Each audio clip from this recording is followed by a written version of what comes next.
Hi friends, welcome back to my channel. ಇವತ್ತು ನಾವು ಗರಿಗರಿಯಾದ ಚಕ್ಲಿನ ಈಸಿಯಾಗಿ ಅಕ್ಕಿ ಹಿಟ್ಟಿಂದ ಮನೆಯಲ್ಲೇ ಹೇಗೆ ಮಾಡೋದು ಅಂತ ನೋಡೋಣ. ಚಕ್ಲಿ ಮಾಡೋದಕ್ಕೆ ಬೇಕಾಗಿರುವ ಸಾಮಗ್ರಿಗಳು: ಉದ್ದಿನ ಬೇಳೆ 3/4 ಬಟ್ಲು, ಅರ್ಧ ಬಟ್ಲು ಹೆಸರು ಬೇಳೆ, 2 ಸ್ಪೂನ್ ಪುಟ್ಟೆಳ್ಳು, 3 ಸ್ಪೂನ್ ಜೀರಿಗೆ, 1.5 ಬಟ್ಲು ಚಿರೋಟಿ ರವೆ, 1 ದೊಡ್ಡ ಬಟ್ಲು ಕಾಯಿ ತುರಿ, 1 kg ಅಕ್ಕಿ ಹಿಟ್ಟು. ಇದನ್ನ ಘಮ ಬರೋವರೆಗೂ ಹುರ್ಕೊಬೇಕು. ಇದು ತುಂಬಾ ಕೆಂಪಗಾಗೋದೇನು ಬೇಡ. 3/4 ಬಟ್ಲು ಹುರಿಗಡಲೆ, 2-3 ಸ್ಪೂನ್ ಖಾರ ಪುಡಿ. ಈಗ ಒಂದು ಪಾತ್ರೆಗೆ ಉದ್ದಿನ ಬೇಳೆನ ಹಾಕಿ ಚೆನ್ನಾಗಿ ರೋಸ್ಟ್ ಮಾಡಬೇಕು. ಇದಕ್ಕೆ ಎಣ್ಣೆನ ಹಾಕಬಾರ್ದು, ಕೆಂಪಗಾಗೋವರೆಗೂ ಹುರಿಬೇಕು. ಹಾಗೆ ಹೆಸರು ಬೇಳೆನೂ ಸಹ ಚೆನ್ನಾಗಿ ಹುರ್ಕೋಬೇಕು, ಅದು ಸಹ ಕೆಂಪಗಾಗಬೇಕು. ಈಗ ಇದೇ ಪಾತ್ರೆಗೆ ಚಿರೋಟಿ ರವೆನ ಹಾಕಿ ಅದನ್ನು ಘಮ ಬರೋವರೆಗೂ ಚೆನ್ನಾಗಿ ಹುರ್ಕೋಬೇಕು. ಈಗ ಇದು ಚೆನ್ನಾಗಿ ರೋಸ್ಟ್ ಆಗಿದೆ. ಈಗ ಕುಕ್ಕರ್ಗೆ ಹೆಸರು ಬೇಳೆ ಹಾಗೂ ಉದ್ದಿನ ಬೇಳೆನ ಹಾಕಿ ಚೆನ್ನಾಗಿ ನೀರಲ್ಲಿ ತೊಳ್ಕೊಂಡು ಕುಕ್ಕರ್ಗೆ 2-3 ಲೋಟ ನೀರನ್ನು ಹಾಕಿ ಬೇಯಿಸ್ಕೋಬೇಕು.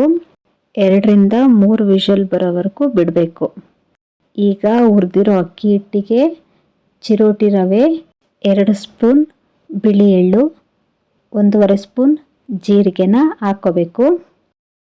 ಈಗ ಒಂದು ಮಿಕ್ಸಿ ಜಾರಿಗೆ ತುರಿದಿಟ್ಕೊಂಡಿರೋ ಕಾಯಿ ತುರಿನ ಹಾಕಿ ಅದಕ್ಕೆ 1.5 ಸ್ಪೂನ್ ಜೀರಿಗೆನ ಸೇರಿಸಿ ಸ್ವಲ್ಪ ನೀರನ್ನು ಹಾಕಿ ನುಣ್ಣಗೆ ರುಬ್ಕೋಬೇಕು. ಇದು ನುಣ್ಣಗಾಗಿದೆ. ಇದನ್ನು ಸಹ ಹಿಟ್ಟಿಗೆ ಹಾಕೋಬೇಕು.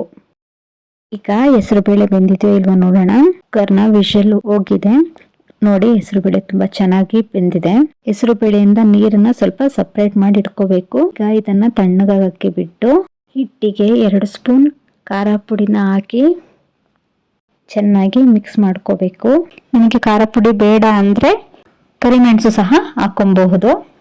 ಈಗ ಇದಕ್ಕೆ 2 ಸ್ಪೂನ್ ಉಪ್ಪನ್ನ ಹಾಕಿ ಚೆನ್ನಾಗಿ ಮಿಕ್ಸ್ ಮಾಡ್ಕೋಬೇಕು. ಈಗ ಬೆಂದಿರೋ ಹೆಸರು ಬೇಳೆ ಮತ್ತು ಉದ್ದಿನ ಬೇಳೆನ ನುಣ್ಣಗೆ ರುಬ್ಕೊಬೇಕು. ಇದನ್ನು ಸ್ವಲ್ಪನೇ ಹಿಟ್ಟಿಗೆ ಹಾಕ್ಕೊಂಡು ಮಿಕ್ಸ್ ಮಾಡ್ಕೋಬೇಕು. ಅದನ್ನು ನೋಡ್ತಾ ಮಿಕ್ಸ್ ಮಾಡಬೇಕು, ಒಂದೇ ಸರಿ ಹಾಕ್ಕೊಬಾರ್ದು. ಈಗ ಕೈಯಲ್ಲಿ ಒಂದ್ಸಲ ಎಲ್ಲ ಹಿಟ್ಟನ್ನು ಚೆನ್ನಾಗಿ ಕಲಿಸ್ಕೊಂಡು ಮುಷ್ಟಿಯಲ್ಲಿ ಹಿಡಿದ್ರೆ ಅದು ಉಂಡೆ ಹಾಕಬೇಕು. ಆಗ ಅದ ಚೆನ್ನಾಗಿದೆ ಅಂತ ಅರ್ಥ. ಈಗ ಇದಕ್ಕೆ ಹುರಿಗಡ್ಲೆನ ಪುಡಿ ಮಾಡಿ ಹಾಕೊಬೇಕು. ಹುರಿಗಡ್ಲೆನ ಹಾಕೋದ್ರಿಂದ ಚಕ್ಲಿ ಗರಿಗರಿಯಾಗಿ ಬರುತ್ತೆ. ನೋಡಿ, ನಮಗಿಲ್ಲಿ ಸ್ವಲ್ಪ ನೀರು ಕಮ್ಮಿ ಆಗಿದೆ.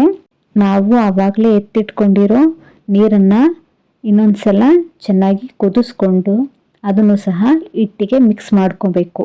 ಇಲ್ಲಿ ನಾವು 1 kg ಅಕ್ಕಿ ಹಿಟ್ಟಿಗೆ ಆಗೋಷ್ಟು ಸಾಮಗ್ರಿಗಳನ್ನು ತಗೊಂಡಿದ್ದೀವಿ. ಅದೇ ಮೆಷರ್ಮೆಂಟಲ್ಲಿ ನೀವು ತಗೊಂಡ್ರೆ ತುಂಬ ಚೆನ್ನಾಗಿ ಬರುತ್ತೆ.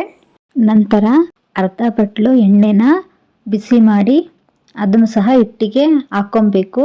ಜಾಸ್ತಿ ಎಣ್ಣೆನ ಹಾಕೊಬಾರ್ದು. ಜಾಸ್ತಿ ಎಣ್ಣೆ ಹಾಕಿದ್ರೆ ಚಕ್ಲಿ ಶೇಪ್ ಬರಲ್ಲ, ಬಾಣಲಿ ತುಂಬ ಹಿಟ್ಟು ಹರಡ್ಕೊಂಡ್ಬಿಡುತ್ತೆ. ಅದಕ್ಕೆ ಸ್ವಲ್ಪ ಎಣ್ಣೆ ಹಾಕಿದ್ರೆ ಸಾಕಾಗುತ್ತೆ. ಎಣ್ಣೆ ಬಿಸಿ ಇರುವಾಗಲೇ ಕೈಯಲ್ಲಿ ಹಿಟ್ಟನ್ನೆಲ್ಲ ಚೆನ್ನಾಗಿ ಕಲಸಿಟ್ಕೋಬೇಕು. ಈಗ ಸ್ವಲ್ಪ ಹಿಟ್ಟನ್ನ ಚೆನ್ನಾಗಿ ಮಿತ್ಕೊಬೇಕು. ಸ್ವಲ್ಪ ನೀರಲ್ಲಿ ಕೈ ಎತ್ಕೊಂಡು ಮಿತ್ಕೋಬೇಕು. ಜಾಸ್ತಿ ತಣ್ಣೀರನ್ನ ಹಾಕಬಾರ್ದು. ಎಷ್ಟು ಚೆನ್ನಾಗಿ ಹಿಟ್ಟನ್ನ ಮಿತಿತೀವೋ ಅಷ್ಟು ಚೆನ್ನಾಗಿ ಚಕ್ಲಿ ಬರುತ್ತೆ. ಎಲ್ಲ ಹಿಟ್ಟನ್ನ ಚೆನ್ನಾಗಿ ಮಿತ್ಕೊಂಡಾದ್ಮೇಲೆ ನೋಡಿ, ಈ ಅದಕ್ಕೆ ಇದ್ರೆ ಸಾಕಾಗುತ್ತೆ. ಚಕ್ಲಿ ಒಳ್ಳಿಗೆ ಹಿಟ್ಟನ್ನು ಹಾಕಿ ಚಕ್ಲಿನ ಒಂದು ಪ್ಲೇಟಿಗೆ ಬಿಟ್ಟಿಟ್ಕೊಬೇಕು. ಈಗ ಬಾಣಲಿಗೆ ಎಣ್ಣೆನ ಹಾಕಿ ಹೈ ಫ್ಲೇಮಲ್ಲಿಟ್ಟು ಚೆನ್ನಾಗಿ ಬಿಸಿ ಮಾಡ್ಕೊಬೇಕು. ಎಣ್ಣೆ ಚೆನ್ನಾಗಿ ಕಾದ್ಮೇಲೆ ಒಂದೊಂದೇ ಚಕ್ಲಿನ ನಿಧಾನವಾಗಿ ಬಿಡಬೇಕು.